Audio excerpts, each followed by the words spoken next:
Isinalakay ng pinagsanib na puwersa ng Philippine Drug Enforcement Agency o PDEACAR at mga tauhan ng Baguio City Police Office o BCPO ang isang hinihinalang drug den sa Baguio City. Ang mga operatiba na armado ng search warrant ay pinasok ang naturang drug den na matatagpuan sa Slaughterhouse, Barangay Santo Niño sa naturang lungsod. Ayon sa mga otoridad, ang naturang raid ay nailunsad sa isang kainan o mas kilala bilang turo-turo na ginawang front lamang para sa mga illegal na aktibidad. Sa paghalughog ng mga otoridad sa lugar, na-discover at na-recover ang nasa 10 plastic sachet na naglalaman ng suspected shabu kung saan ay tumitimbang ng 21 gramo at may katumbas na halagang 142,800 pesos. Maliban dito ay nakumpiska din ng mga operatiba ang mga drug paraphernalia na hinihinalang ginagamit ng mga drug suspects sa kanilang mga illegal drug activities. Ang 12 mga drug personalities ay nasa kustodiya na ng PDEACAR jail facilities habang inihanda na ang mga kakaharaping mga kaso na paglabag sa Section 6, 7, 11, and 12 ng Republic Act 9165 o Comprehensive Dangerous Drug Act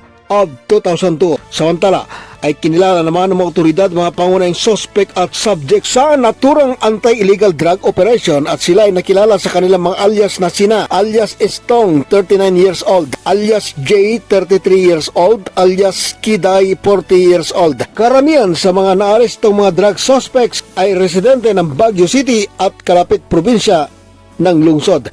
Naging matagumpay na turang operasyon sa pangunguna ng PDEACAR Baguio Benguet Provincial Office sa inisyatiba ng pamunuan ng Baguio City Police Office Station 6 led by Station Commander Police Captain Rody Mangayayam at sa suporta ng Contingent Strong Unit ng PNP, PDEA units ng Abra Provincial Office, BCPO Station 2, Baguio City Drug Enforcement Unit, PNP Drug Enforcement Group, Special Operation Unit at City Intelligence Team ng Baguio RIU 14. Patuloy na umapila ang mga otoridad sa publiko na patuloy sanang makipagtulungan sa pagsugpo sa illegal na droga sa pamamagitan ng pag-report o pagsuplong sa sinumang grupo o individual na may kahina-hinalang aktibidad kontra illegal drugs. Mula sa Baguio City, Fred Rolyoda para sa Mata ng Agila, Northern Luzon.